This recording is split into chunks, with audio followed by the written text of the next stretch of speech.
how did you get into GRC? I started out basically as a fraud analyst at American Express.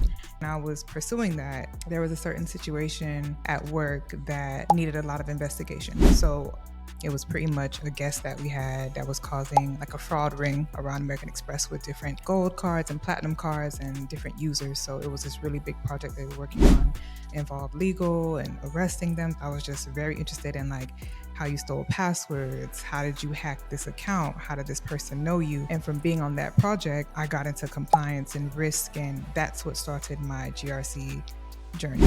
But how do you navigate GRC? You keep reading, you keep studying, you keep taking courses, you keep updating on frameworks. I think frameworks is just big. As long as you update yourself on those frameworks and you apply and you do some projects, you'll be fine. I guess what type of jump did you experience from technical recruiting at a FANG to jumping into GRC? I think I touched, when I first started, I was at 110. And then I would say the biggest jump I made was about 100, a good close to 100,000. 220, 250, highest.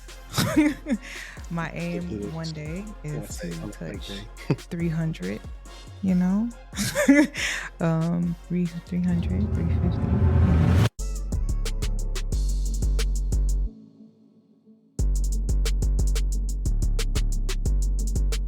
This video is being brought to you by Level Up in Tech. It's Q3 in 2024, but you still have time to get into the cloud. With the quick search for cloud, Indeed, you can see over 44,000 jobs are listed that is related or pertaining to the cloud. Now, that is a lot. But if you're watching this right now, you might be thinking, well, how do I learn the skills to get into the cloud? Well, we got you covered. Level Up in Tech is one of the best, if not the best, program related to getting people into the cloud. At Level Up in Tech, you can learn about server config and troubleshooting, the AWS cloud, infrastructure as code, CI/CD, scripting, containerization, and more. And also, they now also have a new multi-cloud AI engineering program that is dedicated to help you have the latest and greatest skills to help you be marketable in this tech market. They post more testimonials than almost any program that I could think of. Check them out. Now, if you're ready to start your cloud career today, then use the link in my description to go to levelupintech.com/tech so you can start your career. And plus, they'll know that I sent you. But on to the video. Welcome back to the Textual Talk Podcast. I'm your host, HD, and we got a lovely guest for you all today. I've been calling her the AD, but you probably know her as AD on Twitter, where she's always dropping a lot of gems on getting into GRC and job searching and pretty much anything else that's pretty current in the workforce. But if you are watching us on YouTube, like most of you do, please subscribe, hit the bell icon to be notified when we're dropping our content. And if you're listening on Apple Podcasts or Spotify, follow us, leave a comment. It really helps us out in the podcast analytics. But it's been a long time coming. How you doing, Miss AD? I'm doing great. Fabulous. How you doing? Pretty good. That's excellent. I thought about a joke too. You was like, nobody knows my real name and all this other stuff. I was like, she used to be like so mysterious on the timeline. And I think I came across you like, not by accident, but you were posting something. Like I always, if somebody like posting some really good info, I say, cool, this is somebody to follow. It was acts of purpose. Yeah. And so It was acts of I purpose. think you posted some good stuff about GRC, which we will definitely get into. But for the people who are not on Twitter and are not the baddies in DC, could you introduce yourself? Absolutely. Yeah, so everyone, I'm AD or Aria Imagine on Twitter. I would say I'm multifaceted. I talk about GRC, but instead of just basically just always talking about the simple frameworks and test questions and like the basics, I dig into real life scenarios, like on the job, how things are done, how things are implemented, how you go about them, just to give you like a real life feel for everything in the field so you can actually get a better understanding of how things are actually put into place. And then also doing job search strategy for clients. I've been doing this since college years. I used to host resume workshops and I was a technical recruiter at Amazon. And I just feel I wanted to create a space for everyone to have a lot of free information, understand different techniques and tools to use to find jobs. The job market, yes, is terrible, but there's still ways and things that you can do to tweak finding a job to secure you something under the belt. And that's just what brings me here. So thank you for having me. Thank you. And so with that being said, we're going to get right back into the conversation of tell us about your lovely lovely like journey. Like what made you the last 3 to 4 years, all Mhm. the rage has been cybersecurity. Then you got all these other influencers. Get into GRC. You don't need nothing, some study. Yeah, But before we get into all that fun stuff, yeah. how did you get into GRC? So this is a very interesting story. When I got into GRC, it was not like, hey, this is GRC. I started out a quick summary, basically as a fraud analyst at American Express. And when I was doing that type of work, I transitioned from, I got my bachelor's in physiology. So I attempted to be a physician assistant or a nurse. And then I got into whatever position hired me at the time after college, and I got to be a fraud analyst. And when I was pursuing that, there was a certain situation at work that needed a lot of investigation. So I actually did beyond my job outlook. I would say that I asked my manager, I'm like, hey, can I get on this project? It was something that they were working on and they needed more hands on and they had to do an investigation. It was pretty much a guest that we had that was causing like a fraud ring around American Express with different gold cards and platinum cards and different users. So it was this really big project they were working on, involved legal and arresting them. So that piqued my interest. I was just very interested in like how you stole passwords, how did you hack this account, how did this person know you? And from being on that project, I got into compliance and risk, and that's what started my GRC journey. And I know that there's a lot of talks about you don't need any experience or anything like that. I will say that at the time, did I understand frameworks? No. I just was on the project. I knew that frameworks existed, NIST, all of that, but I didn't know how everything tied into one another. I will say that I wanted to get more into it. I wanted to work my way up in the company. And as hard as I tried to move up in the company, it just wasn't working. Lateral promotions, trying to apply to different positions, they just knew me already and knew that I didn't have to them those credentials to move into that position that would further me into GRC. So I got another position. I went to Amazon, became a technical recruiter. Funny enough, I was recruiting for a lot of cybersecurity positions as well as data engineering.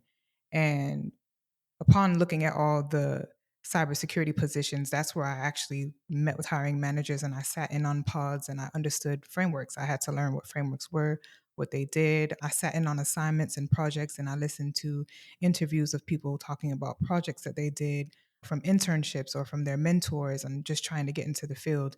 And that's when I learned about GRC, the different titles, compliance, risk, analyst, being a subject matter expert overall. And that's what helped me get into that. And then I also took a leap of faith. I weaned myself off of technical recruiting for a little bit. And I was like, I'm going to dedicate the next 6 to 7 months learning. At first, I tried to self learn different courses online, and there weren't too many things with GRC back then, honestly speaking. Coursera, you have Coursera and you have Google and everything like that. ChatGPT was non existent at that time. So I didn't have ways, I had to go on Google and search. I actually went to my county in Florida and they have, I'm not sure if I'm saying it correctly, WIOA, a WIOA grant program. And I applied to the grant program. I wrote like my application and everything like that. And I think after a month or two, it was a very tedious process. It's not something that you just go on and just get it done, but you just do what you have to do to fill out the paperwork, talk to they have counselors that you get assigned. And throughout the whole process, I got accepted into a program. Within that program, they had cybersecurity. So that comes with your certifications, your comp TIA, your security plus, your A plus, your networking. You could choose which ones you wanted to actually sit for when you finish. But just the Capricorn in me, I wanted to do all of them just so I could get them under my belt. Not saying you have to do every CompTIA certification. It's always important to make sure that the ones that you do are fit for the role or the path that you need to do what you have to do. But I knew Security Plus was my foot in the door just based off of research and being on Reddit and just doing my own research and just talking to other people that was actually in the field. I did that. I gave myself 7 months. I finished within 5.5 months. And then I applied towards the end of my studies and finished the program. And that's how I got into GRC. And then I became a GRC analyst at first. So that's how we did that. And that's what brings me here. So Nice. that's my Yeah. journey. And I could tell that's the Cliff Notes version. The very cliff note because it's intense. No, it's cool. I like on this channel, we always try to bring people over that have different type of, it's no one way Right. to get into Absolutely. cybersecurity. And I think what you went through is what most people went through. Your job blocking on you. Hmm. And that made you say, okay, I gotta go And I'm elsewhere. thankful for When I'm that. doing Yeah. Yeah, No, no, you're right. When yeah. I'm doing consultations with Mhm, people and I say, "Have you tried to network within the company and ask people?" And they say, "Yeah, my manager knows I wanna do this and that." And I'm like, "Alright, that's good and all, but you mhm, have to bypass them because they not mhm. as invested in you as you are invested in you." They're not.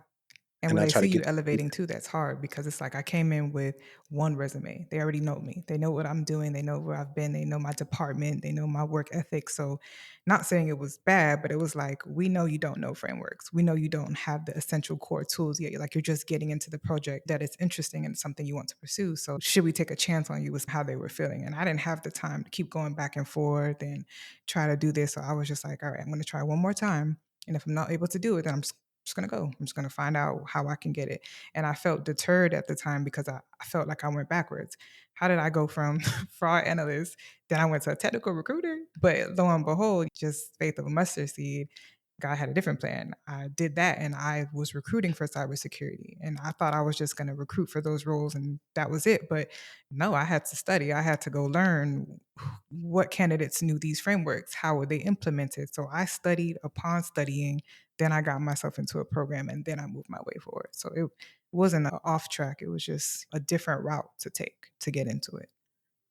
No, for sure. The fact that and I hate when they do that, like, Mhm. they always say, "Oh, we move people around internally." You're gonna have They to pay don't. this person from externally more money than you're gonna have to pay Yeah. me. They phase you out. They really don't. It was very difficult. And I knew a lot of people. I'm a networker. I knew managers. I knew the person of the department. When I got on that project, that was someone I was working with that was close to the hiring manager, but they want someone else. They want someone outside with that experience coming into the business, even though they promise you that you can move up in the company, not for positions like that, not for those high level positions like that. Yeah, it's their loss though, but that was your Yeah. villain origin story. Mhm. So, that's actually cool too that you got pretty much in that first instance Mhm. a glimpse of what could happen working in GRC. Mhm. And I always tell people too is like in cybersecurity, all these different roles intersect sometimes for different things. Like I've met with and as a matter of fact, I think she works for Dell. She's a lawyer for Dell, and then she does Mhm. like their contracts and all the other different stuff like on the tech side. Okay. And I always tell people like how you can have many different roles. That's not Mhm. really a traditional role, but it could be in the realm of cyber. Right. But you just got to go do the research. And I think a lot of people are really not doing the research. They Mhm. want to be spoon fed the information, Oh yeah, or if you didn't put definitely. it on a tweet or Yeah. something, send me the link. That type stuff. A lot That's why easier now people. too though. To be you want to be spoon fed, but now you have ChatGPT. Now you have AI. Now you have things that are like right in front of your face. I didn't have anyone to ask any questions. I didn't have anyone to guide me. I just had Google, Reddit, Yeah, the internet. I had to put things together. I had to take notepads and be like, okay, do I start here? Where does this certification lead me to? Is this actually used? And I had to ask people at work while trying not to be obvious that I'm about to leave. Like, what did you use to get here in this position? How did you do that? So I had to figure it out. I just spent a lot of time figuring it out. And I don't think there's no certain path to getting to this position or any position. Sometimes you figure things out and put it together. yeah. That's pretty much it. Is time and place, Hmm. timing for everything. So what I'll say is first, before we get into some of those skill questions, Hmm. that GRC role, what was that like? What was like a day in the life like for you in that role? Hmm. Hectic. So I would say that a lot of people don't do onboarding. They on a lot of positions, onboarding is not. I came in, it was chaotic. And I'm saying that it was chaotic because I didn't have onboarding. They basically just came on there, okay, get a hold of meet all the team members, meet all the stakeholders, just meet with everyone and see what everyone needs. It was very vast. It was so I had to take on a role of getting everything under my belt. I had to take my own notepad and I'm like, okay, I'm going to meet with this person. I'm going to ask what are the challenges. I'm going to ask what's required of me. Always keep your job description handy because like they just threw me out there and I was like, so what do I do? And they were looking at me like they didn't really have a path or things for me to do. So the first 30, 60 days I spent acclimating myself to the environment, learning what they had put in place, what the issues were, who I need to talk to, who do I work alongside with, understanding the whole entire cybersecurity team. And I also spent a lot of time volunteering on projects. I didn't actually get my hands really dirty or doing what I wanted to do probably towards the end of the year. I sat along in a lot of projects, asking questions, shadowing. I finally got a chance to shadow. That wasn't given to me. I asked for that. So it was not like they were like, hey, come work alongside so and so. It was more like I saw projects on the board and I was like, who can I sit alongside with to understand how this works better? And that's what got me out of the space of feeling like, okay, I'm lost. What do I need to do? How do I get started? And that's how I started getting my hands on. And every day was different. One day I'm meeting with people. The next week we have meetings from Monday through Friday, 2-3 hours each, trying to figure out what frameworks are going to fit into what position, like what we were doing. It was a lot. My first position had me contemplating, is this something that I wanted to do? Because this is completely different than what I was working on when I wasn't in the position for real. But every company has a different approach to how they do things and how they want things done. And I think once I understood that, I'm a job hopper. So I leave for the bag. So if one company is just a little fishy for me, I've been to enough companies to understand that they all have different outlooks and steps and ways they want to approach how they want to go about GRC and implementing anything like that. No, you spot on. When you start talking about chaotic, I thought about Mhm. me, my first job at McAfee at the time, and just chaotic, like no training.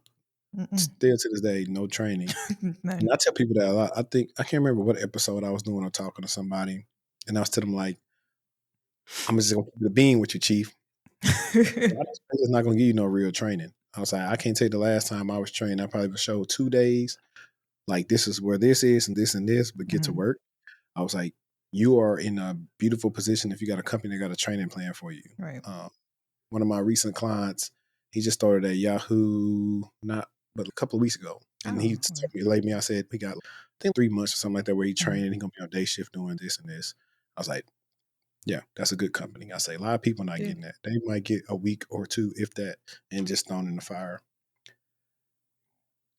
And I'm like you too. If I'm seeing it ain't is, it's not what it's supposed to be. I'm Mhm. definitely looking. I'm shopping around. I'm always applying. Right, and you know what I had to do too?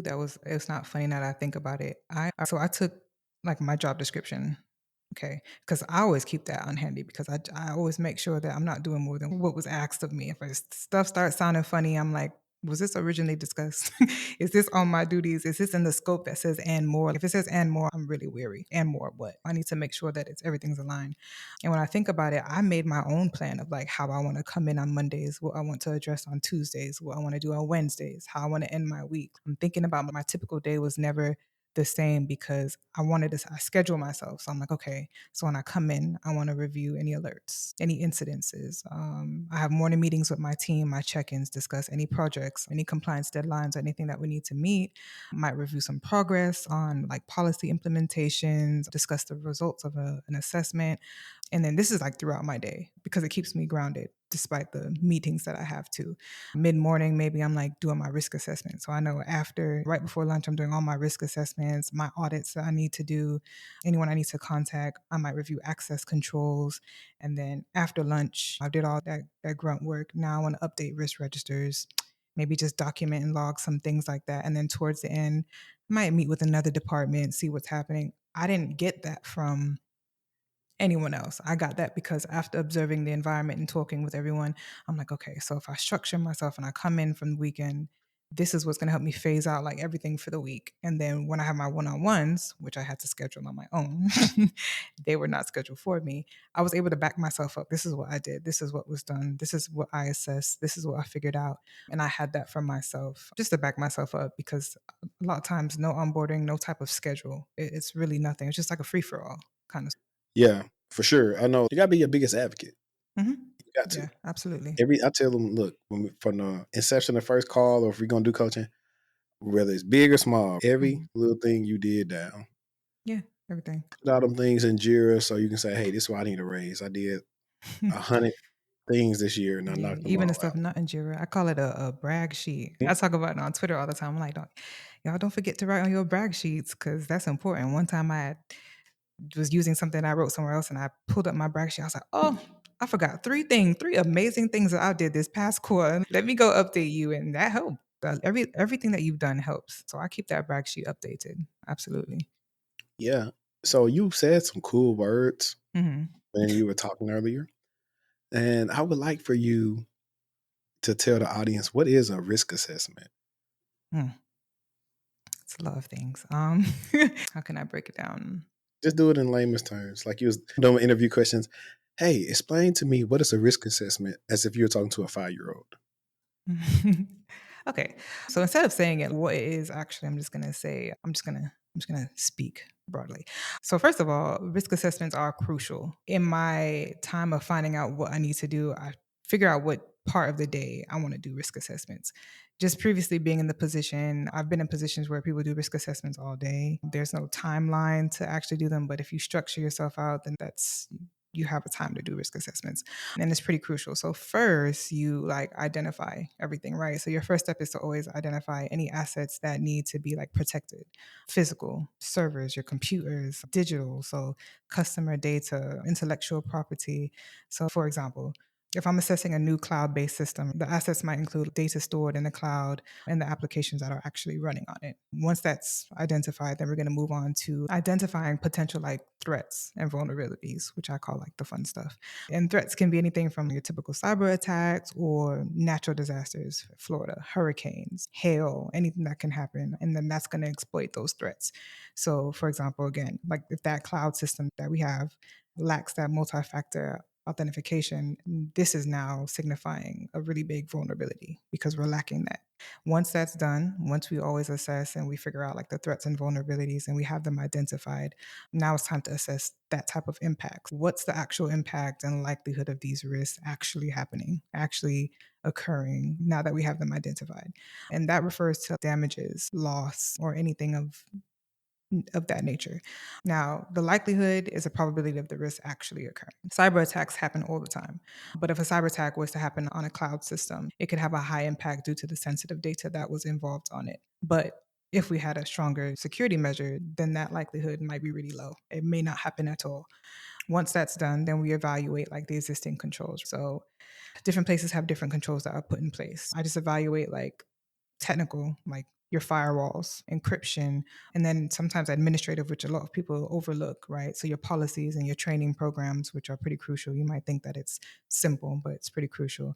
And it's just really important to determine like how effective these controls are and if there's any gaps that needs to be addressed, which is another thing also. Based on that impact from that, right, and the likelihood and effectiveness of those controls, then I get the risk level. Then I'm like, okay, I can determine what type of risk level that it is. And then this helps prioritize which risks need immediate attention. Like, what do I need to pay attention to first? And then that's used with a risk matrix, and just to visualize and rank them from like low to high. Once that's done, if you break it down, like just for the mitigation strategies that you have to create afterwards for high priority risks, I develop mitigation strategies to reduce the impact and likelihood. Very important. So this involves like additional security measures, updating policies, even something simple as training sessions help a lot, honestly. So for example, if I was to put that into play, if I identify like a vulnerability in the cloud systems authentication process, a mitigation strategy would involve like implementing MFA, multi-factor authentication, and regular security audits. And you would be surprised how a lot of companies they don't have that. It's just something that is big, but they still overlook it. And then my favorite part of everything that I will always say in this position is document and always cover yourself at all times. The entire risk assessment process is documented. And when I say thoroughly, very thoroughly. I create a really detailed report. It includes like risks, their assessed impact, the likelihood, current controls, proposed mitigation strategies. And then this is actually shared with relevant stakeholders, whoever is important or who needs to know what's going on, your IT and your senior management, just to make sure everyone is aware of those risks and like the steps that are being taken to actually mitigate them, because your job is to not implement, you work with other departments to do that. And then the biggest part also that a lot of companies skip that I've witnessed, it's not a one-time thing. You don't just a risk assessment is just not one and done. You have to continuously monitor those risks and review the effectiveness of those strategies. So regular audits and reviews to help ensure that the new risks are identified and addressed pretty promptly. And yeah, it helps the organization stay proactive about managing potential threats. So those are a very nice explanation of risk assessments in a nutshell. Oh, yeah, no, that was a good one. Because while you were saying that, I said I need to follow this up with, what are some of the most significant risks that you see plaguing business today, and how does Mm. GRC factor in mitigating some of those? And you kind Hmm. of touched on one, really. Yeah. You mean the cyber attacks? Yeah, at the crux of everything, some type of way, somebody has gotten access on some Like server the that it has AT&T, right? multifaceted. Like the AT&T breach. But there's like that, for example, like there's always breaches. There's always things being stolen, cyber attacks, ransomware, phishing. You get those emails all the time. A lot of people are starting to be like, is this email real? They do them in jobs. They get your information for jobs and stuff like that. You sign up for jobs, they're not really jobs, they're fake postings, they're taking your information, malware, you're opening stuff up on the computer, you're out in public on public Wi-Fi, opening stuff. It's a lot. And their businesses are really exposed to a lot of that because a lot of their employees, the ones who aren't really like aware of their surroundings or aware of security like that, just exposes them to a lot of things like that. Weak passwords, unpatched software. It's the little things. It's not just phishing emails. So Yeah. it's a lot of things put into play, honestly. Yeah, I see right now the biggest vulnerability most companies probably is if employees, well, really two things. Yeah, you Mhm. can go from your work phone to your personal phone. Oh, But for yeah, yeah. attackers find those numbers and they're able to trick you to, hey, scan this QR code or click on this link. By the time the company figures out you've been compromised, Mhm. it's not too late. If you got a good security operations, it's gonna Yeah, maybe. say, hey, we got an unusual log on right here. Now Yeah. you can put blocks in place on that on the like IAM side, like to block that, but you Mhm. might run into a lot of people being unhappy with getting their stuff blocked just because it's unusual. I think I would like block it if they kept on failing like MFA or something like that. But that's what I've been seeing so far. It's okay. We know that most of the time the environment is ironclad. We're gonna try to get in a different way. And like you were talking about earlier, documentation, admin processes, offboarding. Sometimes people got access to the environment they didn't quit like 30 days ago. All that type of stuff Yeah. that some people don't think about. Or like you brought up hurricanes like Houston and everyone else had these hurricanes. Hey, where are their Mhm. data centers located? Are they affected? What's going on? When we gonna be up to business? By the way, when you were talking about people getting offboarded, there was a situation where if you get a nice MacBook, you get a nice PC, when you leave, the department didn't really do a good job at the inventory. Something as small as inventory is huge. Yeah. That there was a whole situation that person ended up with a MacBook Pro. He was gone for over 120 days and there was a data breach. I don't know wherever he went to go get it wiped clean or something. They took the information from that laptop. They did not wipe it clean and that started this whole thing and then he got in trouble for that. But simple things like that, like just inventory. Where he took it to get it wiped at? Did he go overseas? They didn't really release that. I feel like he did go overseas. He didn't want to do it here in the US. I feel like he did that overseas and because why else would you want the information? And it was exposed pretty quickly. And it started by shutting down systems and stuff like that. So yeah. Yeah, I've seen that before too. Or on the other end of one of the funny things is like notifying people internally of like credentials or stuff being compromised and have to tell them stuff, but in a way where you're not telling them everything. So you can't tell them. So they start going and talking like, hey, yeah, this happened. Just do it. Blah, blah, blah. Yeah, Mhm. cool. Like just getting them, keep talking, but getting them to just do what you need them to do and get on with everything. So I Yeah, there's definitely that think too. it's one of the things, especially when like you're talking about two security awareness training. So we say, hey, I wasn't trained on that, or my security awareness training didn't address that, which at this point, I really don't understand. I do understand somebody got to put the money behind it, but I would love to make like better security awareness that's actually interesting. Imagine if it's a security awareness training and whoever watching this don't not take my idea, or if y'all do, I just want to get paid from it. But if it's security awareness, but it's like a show or something you watch it, but you doing challenges in the show or whatever it is. Something like that maybe could be interesting. Um, I was gonna say, versus the same old thing we always see. yeah, I did something like that. It was like a gamification, though. It wasn't really a show, it was game. I like gamification. Yeah, So don't that steal the that works idea. sometimes Don't steal too. the Too. idea. But no, it's a gamification. I want to say a company that I worked at actually had something like that. Very interactive. You normally get into companies like, oh, watch your security training videos and they're boring. You sit there and you watch them. But this one was like challenging, like it was a game version and you had to pick a character and you had to do, and it was fun, but you also got to actually learn terms. Like you understood like why clicking an email that might look suspicious was actually very detrimental to the company versus just like it helped you learn a lot more and retain that actual information too. Cause it made me like second think when I'm like opening links, wait a minute, does that look right? Does that URL look right? And stuff like that. So it helped a lot. Yeah, I see so much phishing now, and the people now know that there are tools that block these things. So a lot of times, what people do, and I'm gonna make this easier for people to understand. What the attackers do is they don't come right out the gate with the attack. They just try to email you long enough till you can have a conversation with them, so they can probably do some reconnaissance, gather information. It's ladies. It's similar to if it's an ex you don't talk to no more, but he trying to see like how much he can actually converse with you before he get blocked or something like that. So it's the Mm-hmm. same way. They doing the same thing before they make their move because it's not an if, but it's a win. We all Mm-hmm. know whatever he texting you for, he into it with the chick he with, or he seen on your story you at Mm-hmm. your favorite spot. Shoot, attackers do the same thing, especially if they doing sophisticated attacks where they Yeah. know you are the person that works in finance and you deal with sending these transfers and these invoices to people and Mm-hmm. getting money, and they're trying to get you to change those credentials to theirs so they can get the money. Yeah. We see that all the time. So hopefully y'all Yeah. understood that Yeah. analogy. Yeah. So one of the things I was going to ask you is, I guess, some about the frameworks that you've used, or maybe give like an example of one framework and then how you used it at work. I had a note on this. I use a lot of frameworks. All right, let me talk about the notorious NIST, NIST. So, in my first, as an analyst, actually, when I finally got my hands on to actually be able to finally do things, we had to secure a lot of IT infrastructure, a lot of sensitive customer information, critical business operations. So, we had to implement NIST to manage and mitigate a lot of cybersecurity risks. So, the steps that were taken, high level. So, I had to catalog all IT assets. I'm talking about hardware, software, data, systems, servers, endpoints, cloud services, anything critical applications, all of that.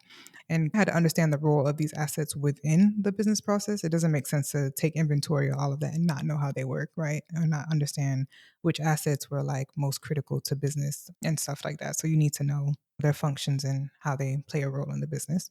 Then I had to conduct like a very comprehensive risk assessment, what we discussed earlier, way more in depth, to identify other threats and vulnerabilities. And this involved analyzing even past incidents. So before I even got there, I had to go analyze what happened in the past before I got here, potential threat vectors and vulnerabilities that were in our system.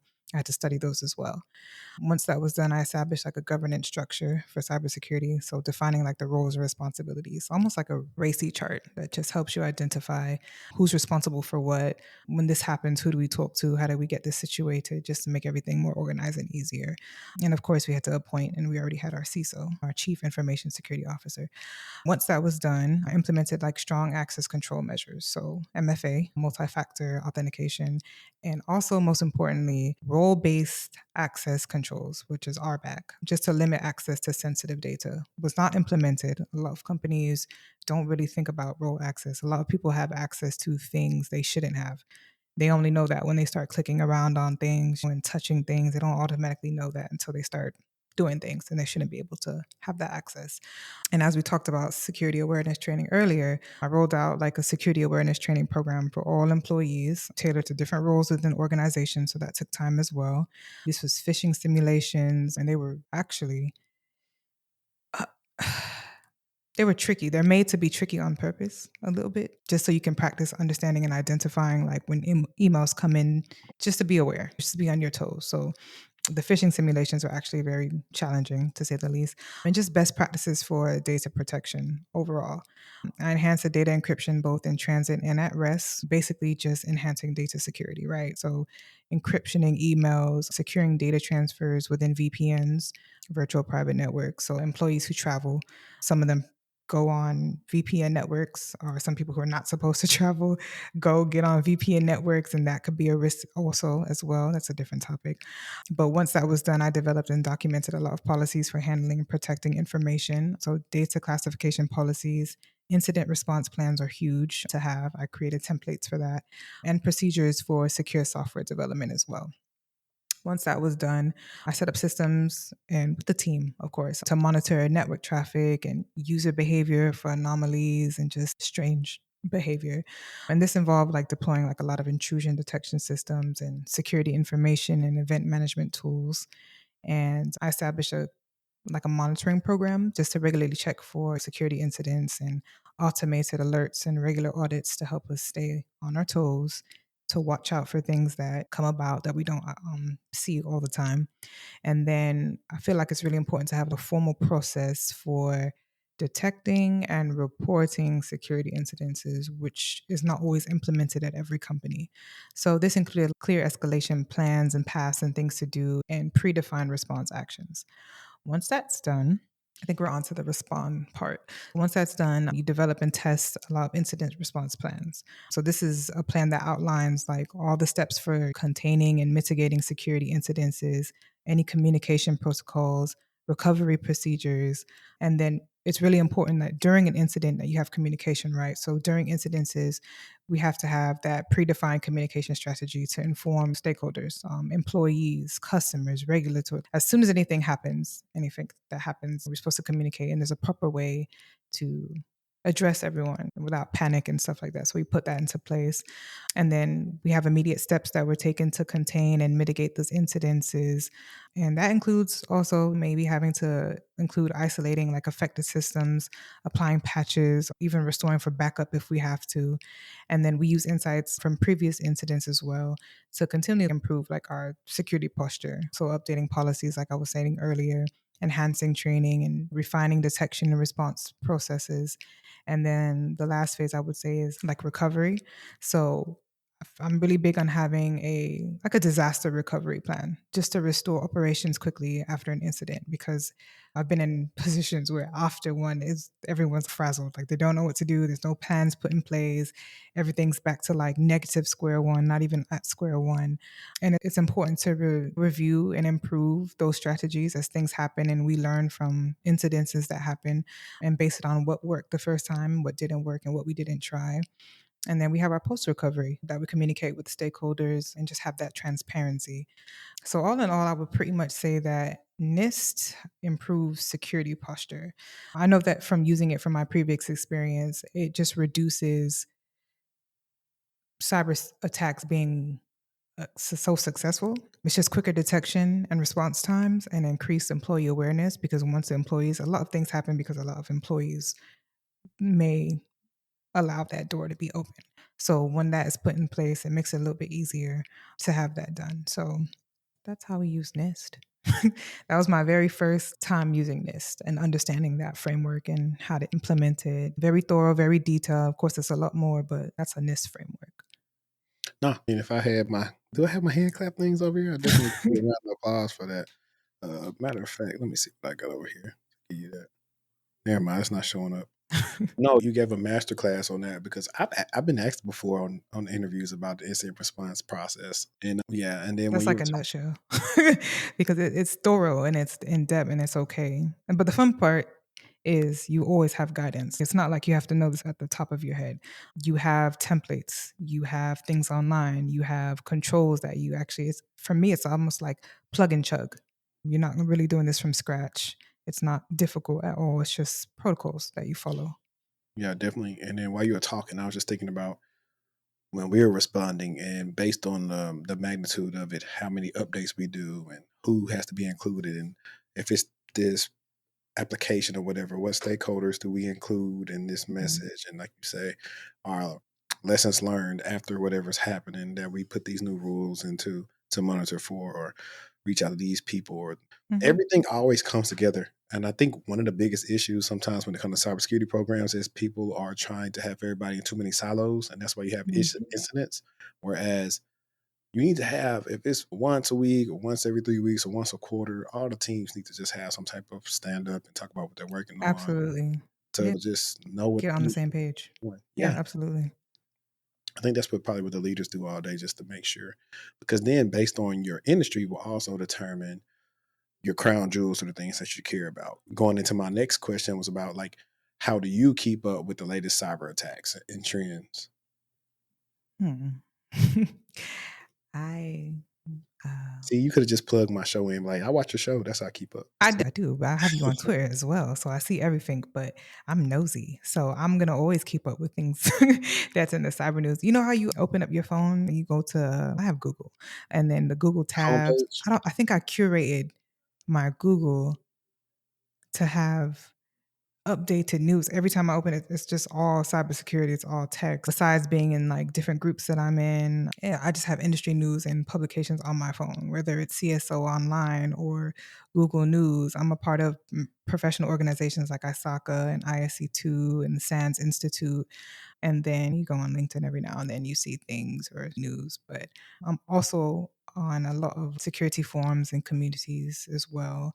So that allows me to see a lot of activities on subreddit and Stack Exchange. I like threat intelligence, so I think that's why I also look at things like vendors like Palo Alto and FireEye and Semantics, just things Yeah. like that. And then I used to do like reports. Like I used to, I'm not gonna say be in charge for my You brag are so sheet. much. I used to get like a compilation of information, and probably on Fridays I would blast it out on a work News blog, and I system. was known for always having updated information for the week for everyone to know. So things like that. Nice. Yeah. I normally tell people if they want to keep up stuff, join my Slack space. I got this security news channel. That's a lot of them topics that we bring up on the show. Like they come right here, and I'm sending them over to Destiny. I was like, "Yo, look at this." Or remember we talked about Mm, this, and now they're updating this on this because like we covered AT&T 2 months ago, and then oh, even 2 months ago, last year, Eric and I covered AT&T breach. So keep on getting breached. Remind me of okay. T-Mobile. So, Oh yeah, and I heard some absolutely. people Yeah, been getting fired over there too from AT&T. yeah.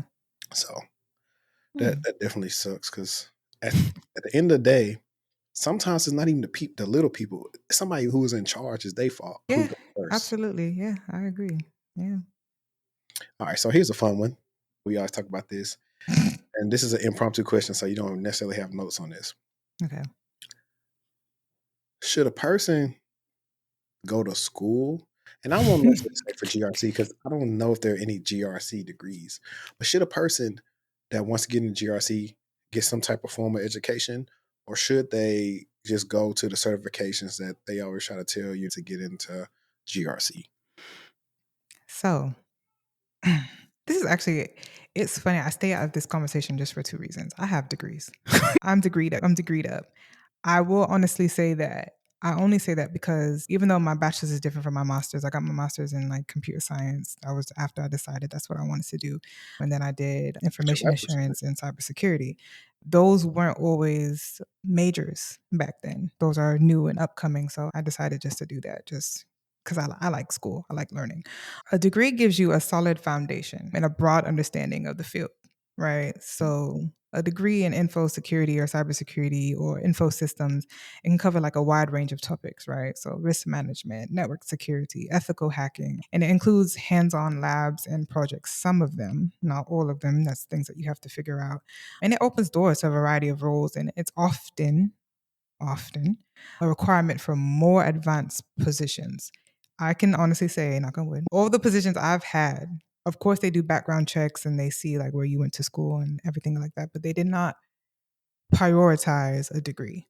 Honestly speaking, I didn't start putting my master's information onto my resume for a bit. I used to think that it would make me almost look overqualified. A lot of positions I felt like they just were like, "Oh no, she's gonna want too much," or anything like that. So I didn't put that on there for a while. I'm going to say certifications, on the other hand, they give you more specialized knowledge, right? So now there's more though. Now back then you weren't gonna just get up and say, "Oh, I'm just gonna go get a certification in this." And they had certificate programs and stuff like that, but they just weren't sought after like that. If I was originally going back to high school, graduating, and there were programs like that, and my guidance counselor told me about that, which they didn't, I would have pursued a certification. And I would have seen where that took me. I wouldn't have said that I would not have gotten a bachelor's degree or a master's degree. I like school. I most likely would have continued to pursue my education, but I would have seen where that would have got me without that, without so much that I would have seen. That's just my prerogative. But certs are quicker, more flexible, easier to obtain compared to a degree. It depends on your path. I tell my clients all the time, it's not a rush. If you are looking to do something within the next 6 to 7 months and you're challenging yourself and you want to make a career change within a year or so, then absolutely go do a cert program. If you want to take your time and thoroughly get the foundation and see where it takes you and do projects and maybe that program or that degree program comes with you're able to sit for the exams as well also, then do that too. There's no formal path. I'm not going to say one is better than the other. It just depends on what you're doing. There's plenty of people who go sit for CISA or CISSP or get you certified in risk and information systems control. But then once they pass it, they can't get a job, or they get a job and they don't know how to do the work because they haven't done the grunt work. They don't understand the foundation. You just studied to get the cert, to get your foot in the door, but now you can't do the work. Now you can't show the work when you actually get on the floor and do what you have to do. So are beneficial. Degrees are beneficial. Certs are, beneficial for that in-depth knowledge and demonstrating like that expertise in one area. And it shows that, hey, I'm committed to learning, committed to the work. I'm certified in this. I'm knowledgeable. But in an ideal scenario, what I tell everyone, it depends on also what your background is. Combining both, it's the best of both worlds. If you've already have a degree, like my bachelor's, I wasn't going back to go get a bachelor's in IT. I was like, this is a physiology degree. So we're going to use it. I'm going to go ahead and take whatever classes I need to, but I'm going to learn how to speak in my interviews. I'm going to make sure I do projects. I'm going to make sure I do hands-on so I can explain myself during interview. It's different between just answering behavioral questions, but when it gets technical, how did I implement it? How did I do this? How did I change the business with this framework? So when you do stuff like that, then absolutely they see that means nothing to them. As long as you can exemplify that you can actually do the work and perform the duties and make a change, you know, personal circumstance depends on what you want to do. They both have their own advantages. This video is being sponsored by Textual Consulting. Are you still struggling to get into cybersecurity? Are you not getting interviews? Do you have a bad resume? Or is it all the above? Well, if that's you, then we got you covered at Textual Consulting. My name is Henry Davis. I'm a career coach and a cybersecurity professional, and I've helped hundreds, maybe even thousands of people get into cybersecurity with my coaching and my content that you've seen in various places. Now, I specialize in specifically getting people in the blue team. That would be incident response or SOC analyst. I can cover everything from your entry level to your medium to your advanced skills and really help you outperform your resume. You don't believe me? Check out some of these testimonials that I've had from recent clients. So if you're interested, click the link in my bio, textualconsulting.com/offerings to see what offerings that we have available for you. Now, back to the show. No, I agree. Ironically, when you were talking, I was starting thinking about doing these consultations with the people who didn't go to school. Mm-hmm. And I started thinking about how you may be in more competition for certain roles because all the people who didn't go to school are trying to get those roles. People who at least got the bachelor's qualify for some roles you don't, just because some companies have a hard requirement, like certain industries, what healthcare and what some government jobs, not Mm-hmm. all of them, but they have a hard requirement for having a degree. And no matter what the degree is, just as long as you Right. have a bachelor's. Right.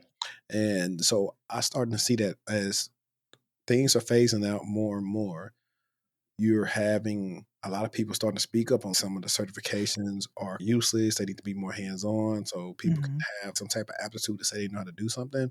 I'm seeing sort of a shift where it's like half and half, where Yeah.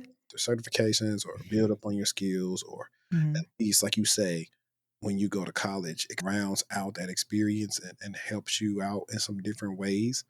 Mm-hmm. And so I'll just say do it. I always say this for everybody: do what works for you. Yeah, because It's, you can get caught up in like the he say she say. Because like the market perception, they're gonna favor candidates. Just think about it. Degrees are favorable. That's just what they want you to do when you come out of school. They want you to go to school. They want you to spend money, get in debt, do what you have to do. You're favored automatically with degrees, especially for entry level positions. It just shows that you have that foundational knowledge, right? And employers are gonna possibly want degree holders because they feel like you might have that comprehensive understanding of various aspects of cybersecurity or risk management or whatever that you're doing. Because how do you explain also? I remember I had an interview and then she asked me, she was like, you have a bachelor's in physiology. How did that translate? How does that work with cybersecurity? And I was like, I was like, honestly speaking, they don't correlate, but the transferable skills that I've learned, attention to detail, I've learned how to research, I learned how to navigate that because that was my thing when they started paying attention to what you majored in. So first it was like, oh, a bachelor's. Then they were like, okay, it's not biology, it's physiology. But how did you go from that to that? How do we know that this is? So then I had to spend time doing that. So that's what made me say, maybe I need to get a degree. Maybe I need to go sit for my security plus or something so I can have that specialized knowledge and skill to top off my bachelor's. But it's just an edge. I call it like possibly an edge, but I think your real edge comes from interviewing. As long as you can speak to it and you learn as you go. For me, and I like to apply to positions where I don't fit probably 40% of the criteria, right? They'll be like, you need to have a PhD, like just something crazy. I'm like, I don't have that. I haven't done that, but I'm going to apply because when I get in the interview, as long as you could do that 20%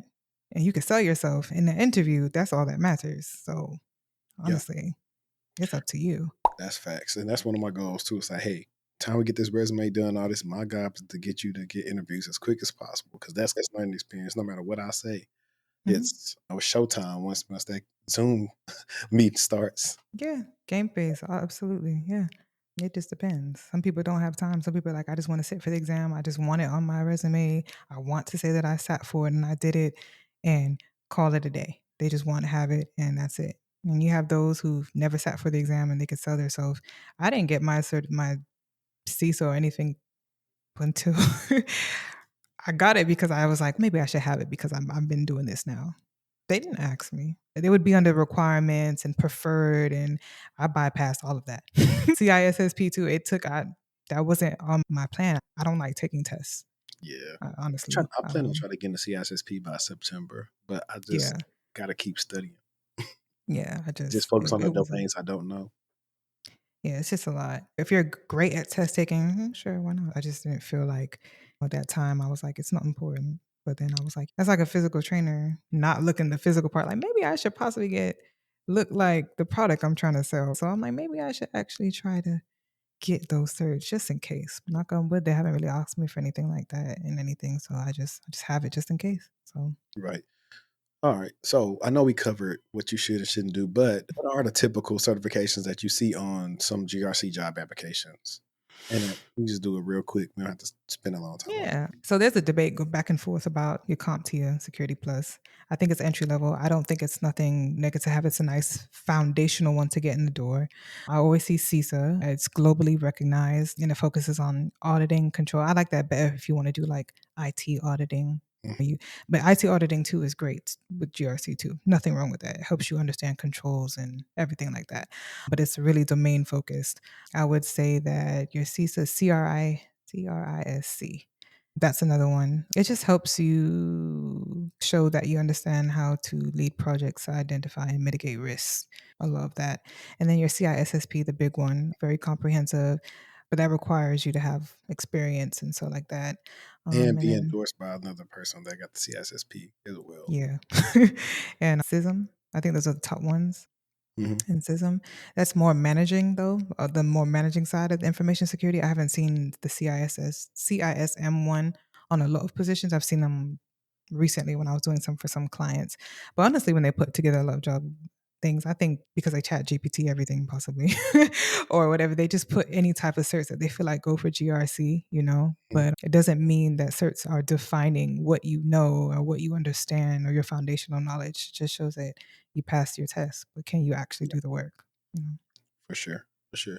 And to clarify for the people, when you saying CISA, you're saying Charlie, India, Sierra, Alpha, Yeah. CISA. Yeah. because CompTIA got the CYSA, but you can say Oh, CISA or I'm not CISA. gonna tell you what I say that how I pronounce that, but yeah, I'm talking specifically CI. Yeah, your certified information systems auditor. That one. Okay. Yeah, that's your domain ones. I think that's IT governance, systems, lifecycle management. There's 5 of them. Yeah, I took So yeah. funny enough though. My master's is actually in IT management. So Oh, okay. I took some of those classes, enterprise architecture, I think, and Okay. those management classes. And I see a lot of that stuff. The stuff that I do, I don't really do this stuff on a day to day, but Got other it. jobs. So I've had to reach out to people and get buy in from the top so we can Mhm. get this process. We did the same type of things in master's programs, which is why every time y'all hear me on here, I don't tell people to get a master's, but I do love master's curriculums from Yeah. good schools From good schools. Yeah. over bachelor's, because that's another Yeah. thing too. They were It having depends on the curriculum. right, Because I don't think I would have I only did masters because I wasn't going back to a bachelor's. Like I wasn't gonna go back to go do 4 years of work to go do that. right. I was just like, I already have one, so let me go ahead and get it in this version. Because sometimes in your bachelor's you get more foundational like work to do, and masters is like a high level overview of everything. It just depends on your program. So that depends also. What are some of the more challenging aspects of a GRC like career or job? Hmm. You know, it's funny. Everyone talks about like getting in GRC, but no one talks about staying in. And we don't really talk about balancing what you need to know, how often you need to know, when you shine, when you turn your shine down. Like, we don't really talk about any of that. I think a lot of challenges in GRC is finding balance with that, and also just balance with business needs and staying on top of things. Like, and I know for an example, like on the job example, I know I had an implementation of something, I think it was GDPR. We had to do like an enforcement of data protection measures, right? So it was necessary to comply with the law, but they initially slowed down like some business processes, and balancing the need for compliance without hindering like operational efficiency required careful planning and communication. But it's like at the same token, how would I know that it slowed down? Who do I meet with? Who am I collaborating with? Where are we getting this news from? How do I know the long-term information? So it's almost like, how do you stay abreast, not just knowing the news of GRC, but how do you navigate GRC? There's not really a regulatory way to navigate that. So I think that's just something that is challenging. Challenging, but doable. You keep reading, you keep studying, you keep taking courses, you keep updating on framework. I think frameworks is just big. Just as long as you update yourself on those frameworks and you apply and you do some projects, you'll be fine. And it could be high stressful. I think it also depends on your company. Where I work now, it's not really too high. I'm gonna knock on wood before I jinx myself. It's not really too high right now because a lot of things can be like woosad, like your meetings, depending on which ones you can record or you can't record your meetings, you take your notes, do what you need to do, work on, just plan your time effectively. I think a lot of that comes from how you go about your GRC day. I'll say in a nutshell, how you handle your day. Because when I had to figure it out, I had to figure out what I want my schedule to be like. They just want you in meetings and they want the work done, but they don't tell you, of course, how to do it. You have deadlines and stuff, but you don't know. And it could become a high pressure environment for you if you don't plan it out effectively or you don't have a game plan. So that's pretty much it. I think that's the best thing. It has its own set of challenges from balancing, but once you navigate them and you figure out a plan, it's feasible. It's doable. It's not difficult. Perfect. And you said a magic word while you were talking earlier, and I was thinking about it because I have these different calls, and I give them, and like at a high level, I'll tell them what they could possibly do for a project in Mhm. GRC. Okay. But from your experience, Mhm. what could somebody do, or what are some projects that they can do in order to show that they understand government's risk and compliance along with the frameworks Yeah. and things of that nature? Yeah. I remember I was trying to find different ways to get a position. One job that I had was a contract job.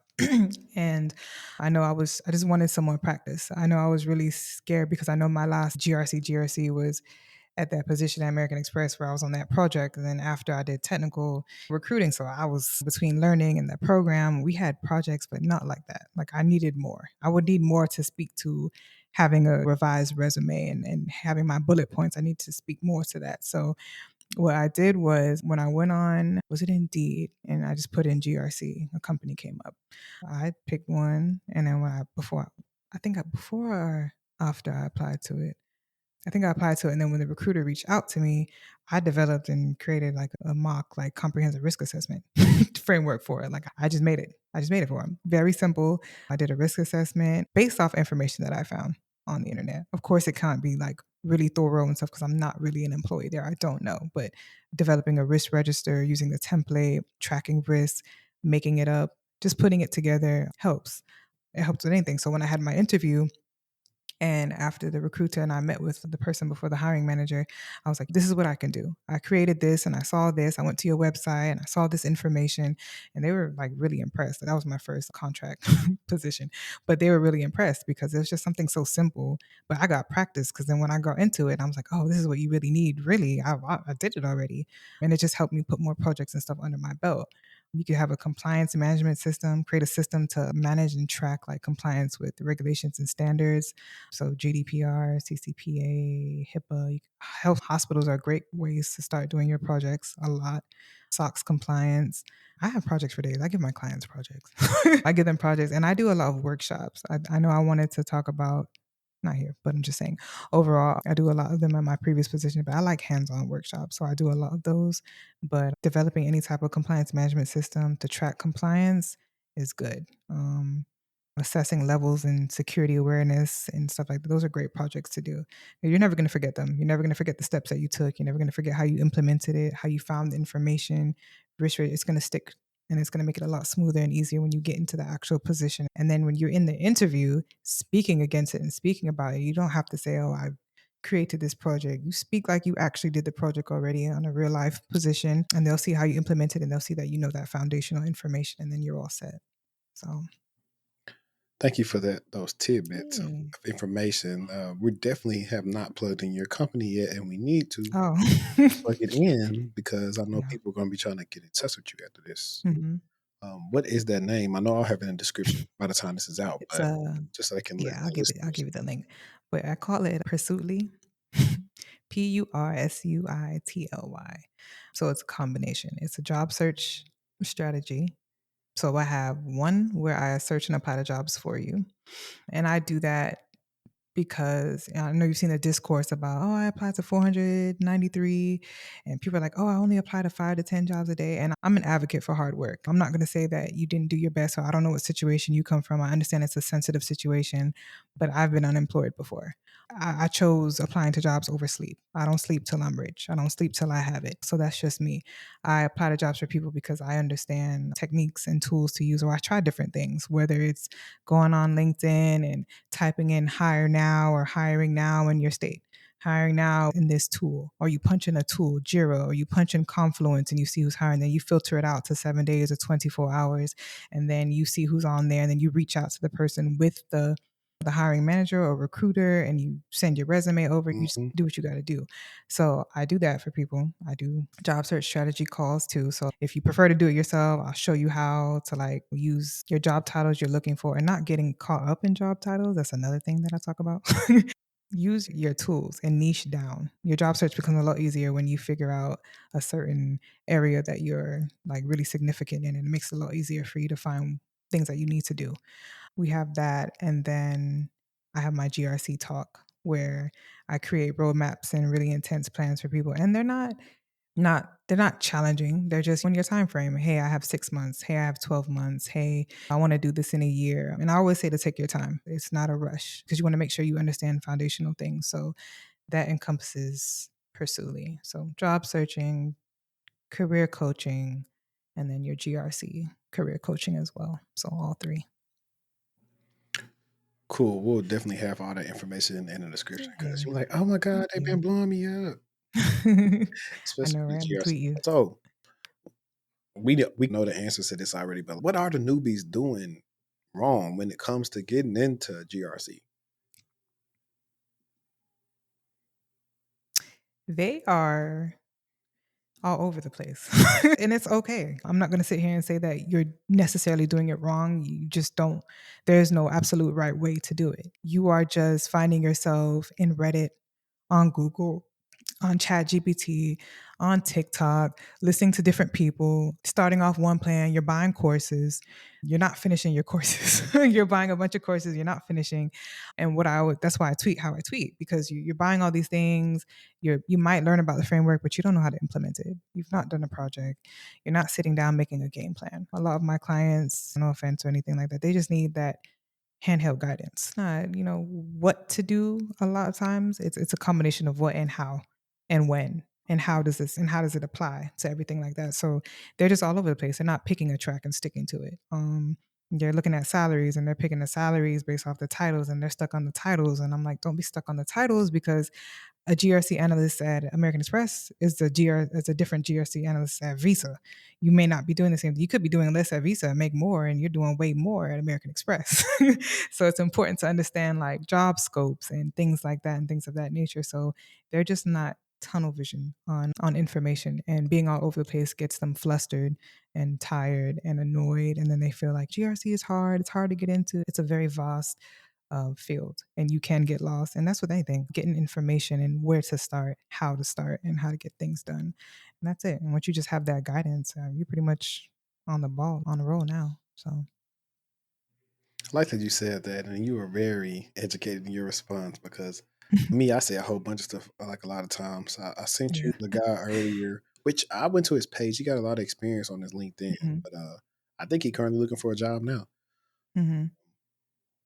But it just seems like these people, I know what it is though. Like people have taken all the ways that people would market MLMs to people. For people Oh. who don't know what that is multi-level marketing, and they Hmm. brought it over to career coaching and tech courses.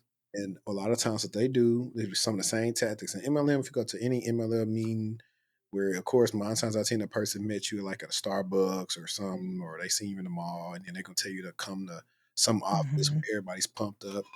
The person talking is gonna tell you some sad story and how they found this opportunity and now they make a whole bunch of money. Are you Let me saying the tell you same that. thing until you have any money? Yeah. I learned GRC and now I got multiple remote 6-figure jobs, and I'm gonna show you Yeah. how to do that in 10 weeks. Hmm. But like I said, the one that is just most out of pocket is 45 days to get in a multiple 6-figure job. Yeah. And I found out I think that person is charging like 10K or something. 10K. When I talked about that Iowa grant, I was 110% honest. Use all free resources.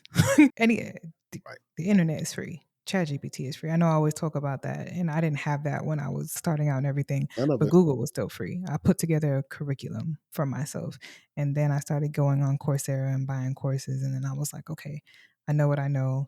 What can I do out here? That's a program that I could pay for if I had to, or I can get for free, or I can enroll in that can just put everything all together for me so I can do everything I need to do and then go ahead and get me a position and go ahead and get me a job. I I don't know if it's easy though, because when you go look at the comments underneath that stuff and you go see people, oh, interested, show me that one person that's, oh, is it going to be something that you pay for after? And of course it is. Nothing's free for that. But that was like the time we saw something on Twitter where they were like, "Oh, sign up is $25 for Oh, yeah. to learn cybersecurity," and I'm Podcast. like, "That's on Google." Yeah. That's create your own curriculum, learn your own stuff. I even create. I don't even know how to say the word memnonics. Yeah, Memnonics, Um, where you can remember stuff. that one. I had How to to memorize like things like that. why I looked Yeah. it up for the cyber kill chain because I was like, I always Hmm. forget it. But but no, Yeah. and for me, I don't care about the price. The price is the price, but I feel like what the people should be getting should be worth the price. Right. That's the issue, and it's that value that you can get. It's not worth the price. A lot of times, it's just don't be out here getting finessed. That's Don't feel get like a money finessed. grab. Yeah, absolutely. And what's the other one I sent you? The guy talking about fast track your Um, way, do all these portfolios, find you a mentor, and boom, you're in GRC. Like they yeah. say this is I was like, let me go see if I can find that. No. Yeah, that one was funny.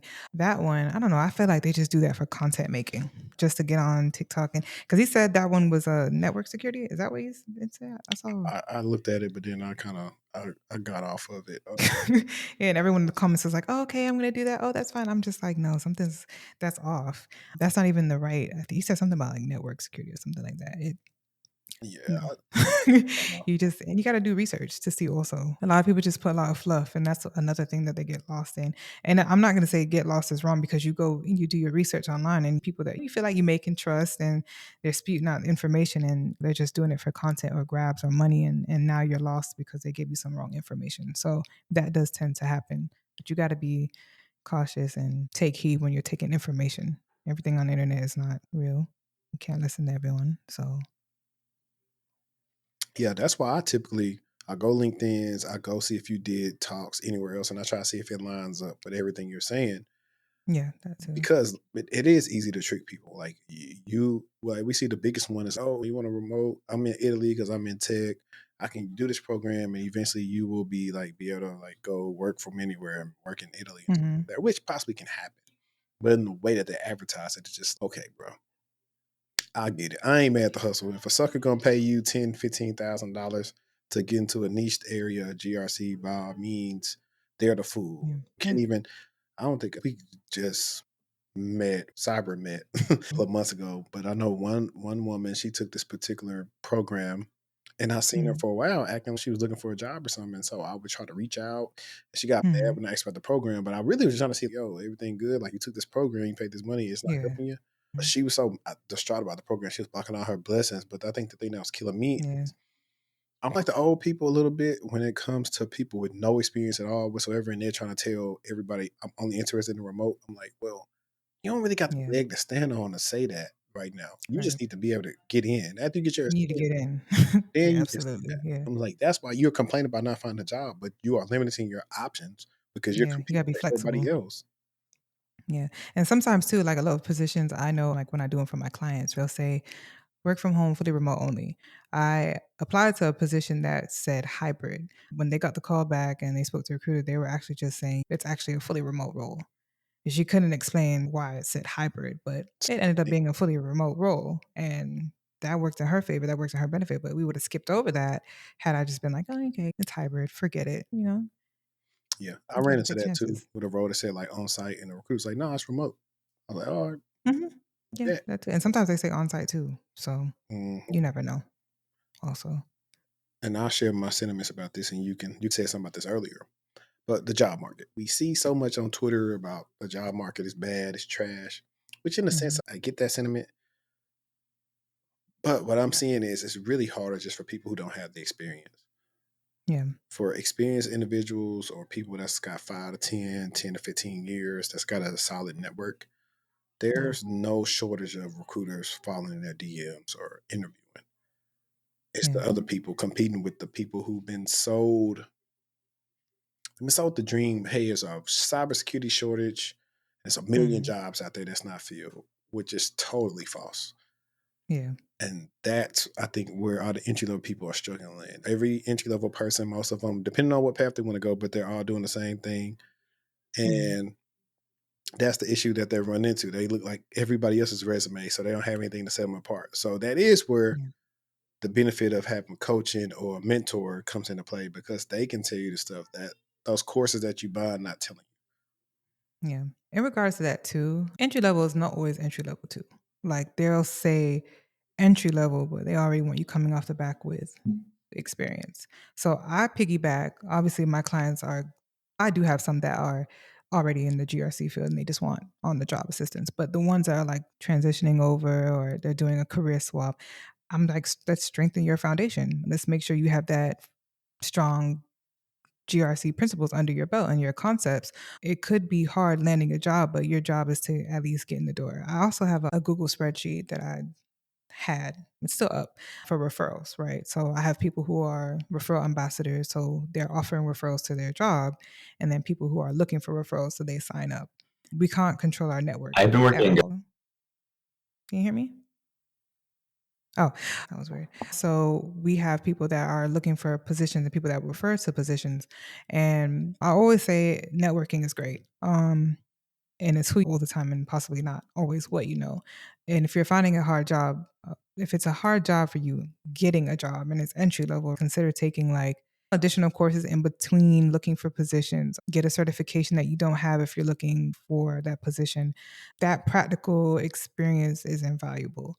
And sometimes once you get into that interview process, you may not interview well, or you need to brush up on your interview skills, or you're not really exemplifying how you know that information, how you know that material. I feel like the hardest part about the job search part is having that recruiter pull your resume. We've got GRC now, we've got AI now, everyone's got perfect resumes, everyone looks outstanding on paper. The biggest issue you might have is maybe your information is not parsing when it uploads. That might reject or different other reasons, but look for those opportunities to gain that hands-on experience. Keep a brag sheet of things that you've done and turn your projects into actual things that you've done on the job. I know people are like, oh, I can't volunteer. I can't do internships because I'm not getting paid. I don't have time to do that. Understood. That's perfectly fine. But network. You keep networking, you keep doing what you have to do, join professional organizations, attend conferences, meetups, networking events, GRC professionals, anywhere else that you can, and just expound that where you can until you get where you have to go. Because entry level does not always mean entry level. They want you to have experience coming out the bat. They want you to have this cert, that cert, and it may not always be entry level. The jobs are there. It's a terrible market, absolutely. But you have to find other ways to make up for that in the meantime, in a sense. Yeah, I totally agree. That's what I was telling a client earlier. He was telling me about how good his internship was going. He got an IM internship. Mhm. And I was telling him how he was saying, yeah, I've been searching for entry level cybersecurity jobs and I ain't been seeing none. I said, he already had some experience, but he was doing some like mail stuff for like Mhm. Amazon, but it was like not super Okay. technical. But I was like, at least you had some Mhm. experience. I was like, so technically you shouldn't be applying for like entry anyway. You should be applying for like mid level type stuff. But I was like, you're Mhm. seeing firsthand how like a lot of these jobs take different aspects of other jobs in this job. So that's why it's like fully pay, no experience. That's why they want somebody with like sometimes some experience. So, Mhm. yeah, I'll tell y'all is like keep fighting. It's most of the time it's timing. Everybody's timing is different. Yeah. And Some it's not always you. I always tell them all the time, it's easier said than done. I've been unemployed and looking for jobs for a year. It's not always you. It could be ghost postings. It could be a position that's backfilled already. They're trying to go ahead and do this. And I tweet about it all the time. Obviously, we can't force anyone to pull a resume, but the best thing that we can actually do is network, reach out, see if you can get job referrals. That's why I'm big on trying to have a community. I have a little community on Twitter that's growing for job referrals, trying to get that up and going. But I do have that document where people are able to request referrals for a position that they see. And if you're able to provide a referral for your job or your company, that we appreciate that as well. And that's just the most that you can do. And you just keep applying. You tweak, critique, and apply again. I made a joke the other day about if at first you don't succeed, change your email and apply again. change your It's name. funny, but I remember I did something for a client and like it auto rejected. I barely sent it through and within 30 seconds it just rejected. So I had to create another email and then I did it again. And then a recruiter reached out, I think the following week, a recruiter reached out. I don't know what rejected it. It was the same resume, tweaked the bullet points and just did it again. It was just trial and error. That's happened to me before. Like I applied to a hospital and like 20 minutes later. Sorry. I was like, what? I'm in the area Yeah. and I got Like, how did you, anything? And even being from recruiting, I saw things were going to different, like at Amazon, they were going to different like a different pile or file if you didn't answer the EEOC questions or you didn't put if you were a US citizen or you skipped a question, they don't put it in like a completed section. It's in like a different part of it. It was weird, but I can see how information and your stuff can get lost in piles of things or just auto reject like that. But there's still humans that are still looking at your resume and taking their time and scanning and skimming to see, still putting that work. But keep trying, keep applying. Just do what you can do every day. yeah, 1000%. So I want to ask you two questions. This question is Okay. what's a question that I didn't ask you that you would have liked me to ask you? I got an idea what it is too, because I didn't ask. That's a great question. I don't know. I'm trying to think like any interviews that I've had. Maybe I don't know. Still thinking. Oh, that's the one. It's a good one. Yeah, I know what I yeah. didn't bring up. Oh, what? The conversation was so good, I forgot to ask about money. Oh. Yeah, I forgot to ask about money. My favorite part. I've seen some like really good like GRC type of role salaries before. Suppose, and it's not necessarily about what you make or whatever, but I guess what type of jump did you experience from technical recruiting at a Fang to jumping into GRC? So technical recruiting, and I will honestly say that actually was a very good amount. As a technical recruiter, I think I touched when I first started, I was at 110. And that was coming from I was a fraud analyst at 55 Oh yeah, that's a big jump. at American Express, 55, and then I did that. So that also was like, maybe I did do a right jump because at that time I needed compensation mattered. So that's what took precedence over anything. And then I was like, let me go back to what I want to do. So that was good. And then I would say the biggest jump I made was about 100, a good close to 100,000 because when you become more of a subject matter expert, and go on the consulting side. You just go on over to consulting and you really know your frameworks and you really can sell on how you've transformed a lot of business things in units and made successful things happen and avoided this and that, you get a lot more. And then that's when you get into negotiation. But because there's wiggle room, whether they tell you this is a cap or this is what we're able to do with equity, there's always wiggle room. Yeah. So it was about $100,000-something, like 220, 250, my highest. My That's still aim good. one day I want is to say to on a fake touch day.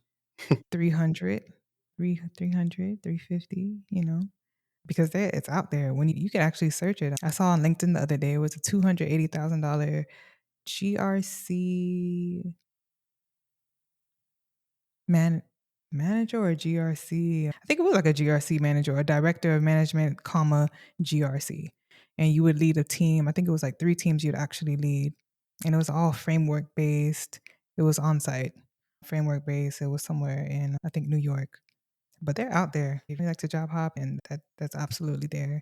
And even in other countries too. United Kingdom, the money's different, but they still pay well. It's a really paying career field without the headache of, 'cause I've done technical too. I've done DevOps engineering. Long story. And that's another AP bag too, part two. DevOps engineering. Yeah, DevOps engineering. Ka-ching. But those two together, yeah. Now, I Yeah. probably think most GRC professionals who have a technical background are probably like the best, just because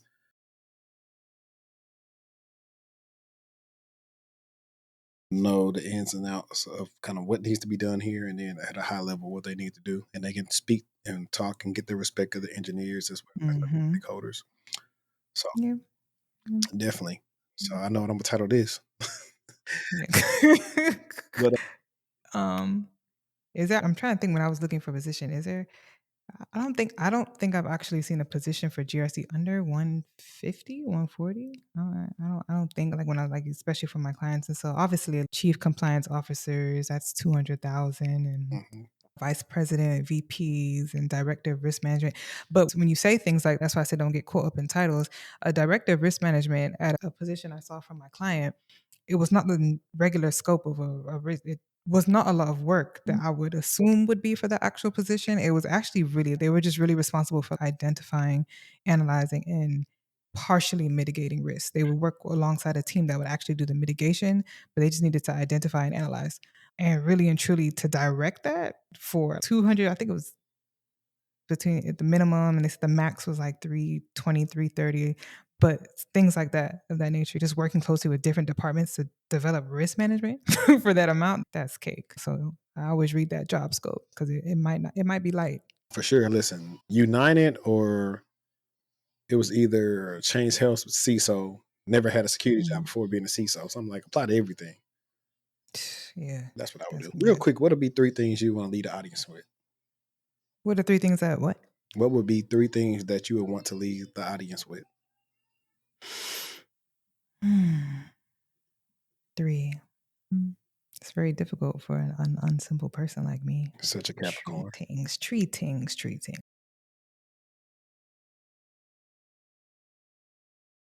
Number 1. Trying to see how I can sum it up.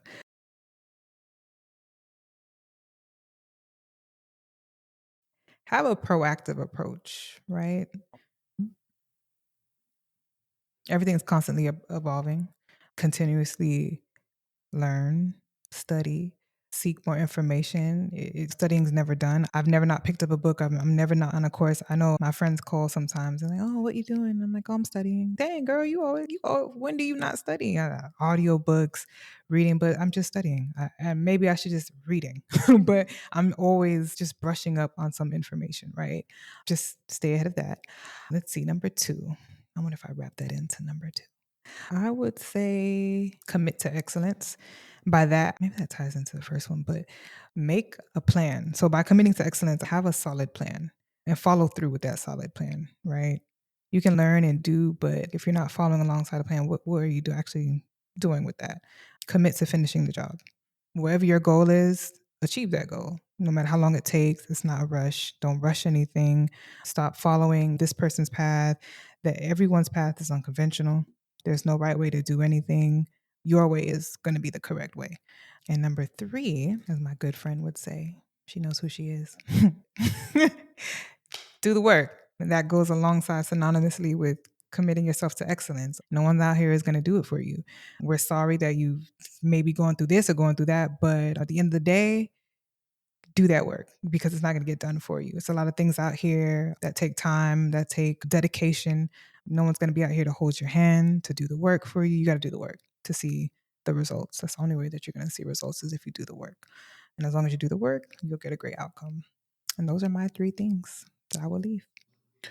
Bet. So where can the audience follow you at? Ooh, they can follow me on Twitter X. Aria Imagine, ARIA, Imagined, IMAGINED. That's me. Bet. I'll have all the information in the description as well as where you can kind of contact her if you want some GRC help. But y'all already know how y'all can keep it with me, and y'all know what I like to say. So every appearance or whatever podcast I'm on, I always say, what is the last page of the rule book say? If you don't read this rule book, your head will be shaved. That's what I always say. But until next time, let's stay textual and we out. Peace.